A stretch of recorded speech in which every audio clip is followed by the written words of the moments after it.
1 বছর পর আবার কেক বানালাম। কারণ হচ্ছে আমি যখন লাস্ট কেক বানাই সেটা ছিল 2023 সাল এবং এই কেকটা রেডি করছি 2024 সালে। তো সেই হিসেবে দেখা যায় যে মাঝখানে 1 বছরই চলে গেছে। এই কেকটা ছিল আমার বছরের প্রথম কেক। তো যেই আপুটা কেকটা অর্ডার করেন উনি আমার খুবই পরিচিত কাছের একজন মানুষ।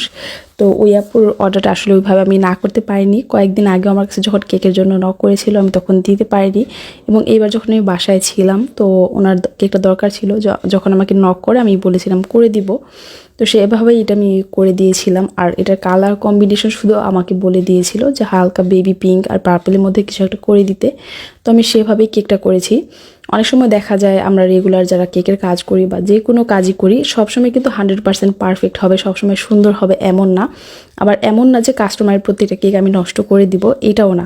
তো অনেক সময় দেখা যায় কাস্টমারের যে কেকগুলো থাকে সেগুলোতে ওনাদের দেওয়া ডিজাইন অনুযায়ী করে দিতে হয়, অথবা আমরা যখন আমাদের উপরে ছেড়ে দেয় তখন আমরা আমাদের মতো করে ডিজাইন করি। সে কিন্তু বাসার জন্য যখন কেকগুলো করা হয় সেই কেকগুলোতে আমরা খুব একটা এফোর্ট দিই না। এটা শুধু আমি না, অনেক বেকার্স আপুরাই আছে বা ভাইয়ারা আছে যারা বাসার জন্য যখন করে তখন দেখা যায় একটা কোনো রকমে করে দিলেই হয়ে যায়, কালার কম্বিনেশন নিয়ে এত কিছু চিন্তা করে না যদি না কোনো প্রোগ্রাম থাকে বা কোনো প্ল্যান থাকে। তো দেখা যায় যে আমার যে কেকগুলো ভালো হয় সেই কেকের ভিডিওগুলোতে কোনো কিছু কিছু আপু আছে যারা এসে কখনোই বলে না যে আপু অনেক সুন্দর হয়েছে, কালার কম্বিনেশন বা ফিনিশিং ভালো হলেও সেটাতে কিন্তু ওনারা কমেন্ট করে না। কিন্তু যদি কখনো ভুলেও হয়ে যায় অথবা বাই এনি চান্স দেখা যায় আমি বাসার জন্য কেকটা করেছি, সেক্ষেত্রে আমি ডিজাইন ডেকোরেশনটা সুন্দর হয়নি, তখনই এসে কমেন্ট করে যায় যে এটা কেক হলো নাকি, এটা কি কেক রেডি করেছেন, অথচ কেকটা ছিল আমার বাসার জন্য। ওই কেকটাতে এসে কিছু কিছু মানুষ বলে যায় যে এটাতে কোনো যত্ন নিয়ে করেননি। আসলে ওনারা কি বোঝাতে চায় আমি বুঝি না। আমার বাসার জন্য আমি আমার অ্যানিভার্সারির জন্য যে কেকটা করেছিলাম সেটা আমি নিতান্তই আমি আমার মতো করে করেছি। সেটা ডিজাইন নিয়ে আহামরি কোনো আমার সমস্যা নেই, কারণ আমি আমার হাজব্যান্ড খাবো। তো ওইটা ভালো হলেও আমাদেরই, খারাপ হলেও কিন্তু আমারই থাকবে। কাস্টমারের কেক হলেও তাও একটা বোঝা যায় যে আপনারা বলতে পারতেন। বাসার জন্য আমি যে কেকটা রেডি করি সেই কেকটা কেন আমি গ্লোভস পরে ধরলাম না, এটাও অনেকের অভিযোগ থাকে। এই জিনিসগুলো খুবই হাস্যকর লাগে। আমি যখন আমার বাচ্চাকে খাইয়ে দিই তখন কিন্তু আমি গ্লোভস পরি না, অবশ্যই আমি পরি না, আপনিও পরেন না, বা আপনার বাসার কেউ আপনাকে খাইয়ে দিলে বা আপনার বাসার জন্য রান্না করলে গ্লোভস পরে না। আমি কাস্টমারের কেকগুলো যখন থাকে তখন আমার হাতে গ্লোভস থাকে এবং যথেষ্ট হাইজিন মেনটেন করেই কিন্তু কাজগুলো করা হয়। বাসার জন্য যে কেকগুলোর ভিডিও আপনারা দেখেন সেগুলোতে আমি একান্তই আমার মতো করে করে ফেলি, যেমন করে আমি বাসায় ভাত রান্না করি, তরকারি রান্না করি, তো অবশ্যই সেগুলোর সময় আমি গ্লোভস পরি না। এই সেন্সটুকু অনেক আপুদেরই হয়তো নেই, তারা আসে শুধু নেগেটিভিটি ঝাড়তে। তাদের মস্তিষ্কে হয়তো অনেক অনেক কিছু চলে বাসার ভিতর, সংসার অশান্তি, সেগুলো তারা ঝাড়ার জায়গা পায় না। এই ধরনের অনেকের ভিডিওর কমেন্ট এসে তারা সেগুলো ঝেড়ে হয়তো মনে শান্তি পায়।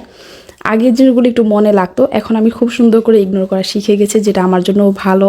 তো আমার লাস্ট একটা ভিডিওতে আমি এরকম অনেক অনেক কমেন্ট পাই যেগুলো সুন্দর করে আমি ইগনোরও করেছি।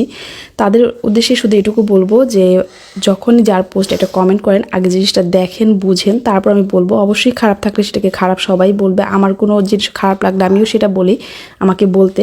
কিন্তু অযথা একটা জায়গায় গিয়ে আপনি শুধুমাত্র মানে রাগ ঝাড়াঝাড়ি করবেন, এটা তো ঠিক না। তো যাই হোক, দেখতে দেখতে আমার এই কেকটাও রেডি হয়ে গেল। আর বছরের প্রথম কেকটা ছিল, কেকটা দেখতে এত বেশি স্নিগ্ধ ছিল, কালার কম্বিনেশনটা আবার অনেক বেশি ভালো লেগেছিল।